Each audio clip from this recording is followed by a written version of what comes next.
right, howdy folks. It is March 20th, 2024. Wanted to give you a quick update on how my seedlings are going. Everybody over here is more than 2 weeks old at this point. And they were part of my original seed starting video. So let's check in on everybody. First up, we have coleus here.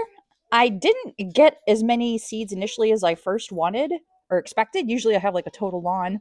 But then I found some of my coleus plants that I've kept indoors had seeds, so I dropped them in. So here's a good example of where some seeds are already on their way and some are just starting to germinate. But it'll take a while for these guys to get to actually look like coleus. But there's progress. Over here is my red salvia. Looking good. I mean, I didn't get an astonishing germination rate. There's a lot of empty pods. But I don't need a ton of salvia. I'm going to put them in containers. They're annuals. It'll be nice. All right, next up, let's do petunias. Here's the coir. You can see these little guys. They're doing all right. I'm going to swivel over to the other petunias. These are the cosmic cherries. Looking about the same. Lots of germination over here for sure. And a lot of like multiples that I'll try to separate later for coir. So that's looking really good. Okay. Next up we have the creeping thyme. Also looking good. Back here is dichondra silver falls. These I planted multiple seeds on purpose. You can see we got a lot coming up. Here is my quartet marine stalk. The stalk really won for being the first plant to just pop right out, like in the first couple, like the first day or two, I feel like, of planting them, and they're looking really nice. They don't have their, as fast as they came up, they also don't have their true leaves yet. Something to keep in mind with your seedlings is that for most of them, when they first germinate, they'll have pretty generic looking leaves. These are not the true leaves, and so they're just what comes up first. But I normally won't transplant until I see true leaves forming, unless they get giant. So these guys we might transplant sooner. Now here's, oh, I love it. These are my tomatoes and tomatillos. Here, I'll turn them. I need to get them under a grow light, but they're doing okay with a south-facing window for now. I'm looking to see, yeah, here's an example. Come on. Focus. There's the start of a true leaf on the tomatoes. Like, the true leaves are the leaves that you normally associate with the tomato plant.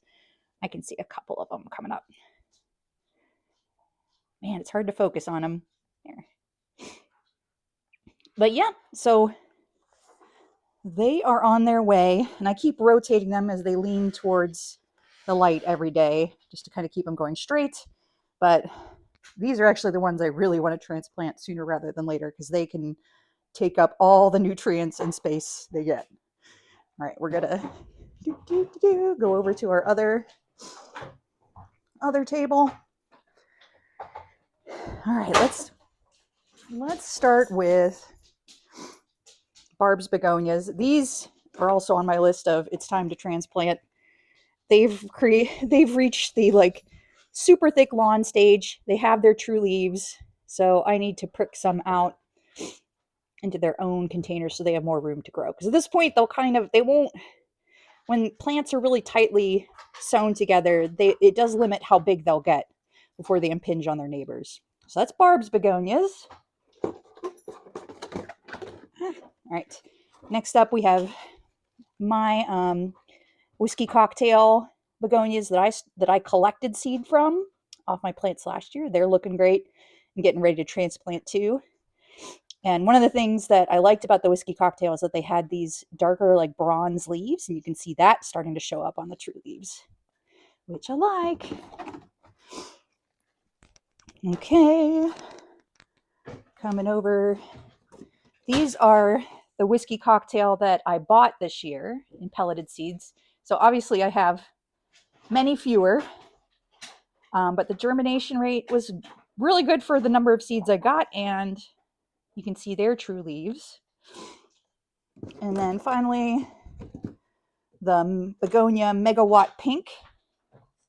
They're starting to put on their true leaves as well. I'll probably leave these guys in their container for a while because they've all got a lot of space.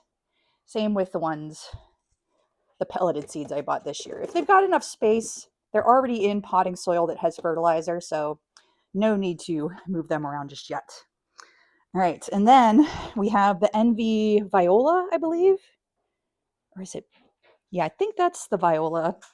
Didn't get an amazing germination rate on this guy.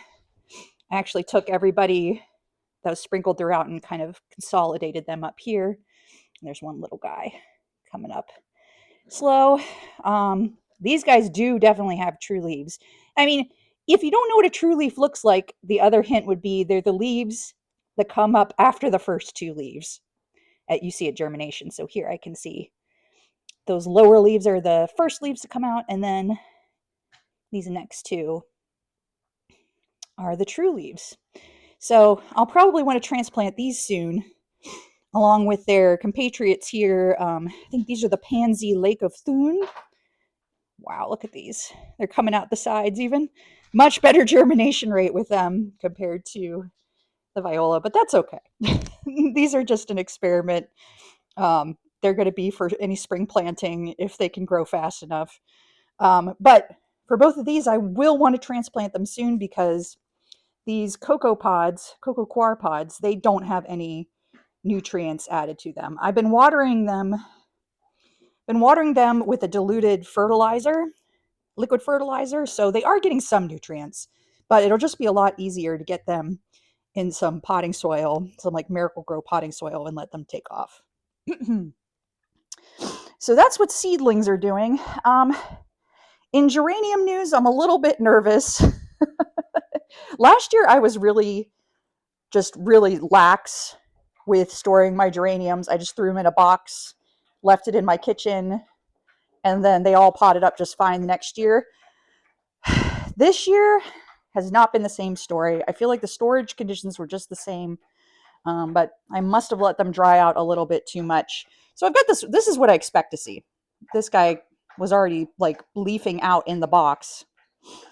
And this is going to be one of my red geraniums that I've had. This will be, I think, year 3 for them. So that's looking good. This guy right here is looking good. I don't know who this is. Fingers, I'm hoping that it's my mother-in-law's like more pink geranium that she let me take a cutting from, because it does look like an established plant. But the other red geranium, so these are like siblings. I'm not seeing any growth, although I'm just going to be patient. What you're expecting to see with geraniums is that like they start out dry and wrinkly like this, but then as they take off growing, the stems smooth out. I'm not seeing that over here. And I'm not seeing that with these smaller guys. Although this, every once in a while I convince myself that the stems do look a little more smoothed out. So, I mean, I'm just going to wait and hope. This guy has green here. There's some leaves. There's a leaf here. So there's a chance that things are going to catch up. And I'm just going to leave them. I'll keep watering them once a week. Keep them in the sun where it's warm. And we'll hope for the best. But worst case scenario, I still will have some geraniums. And I can get more or start some more from seed next year.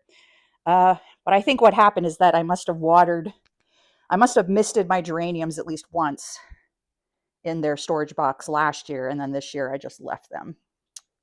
Anyway, that's how you learn.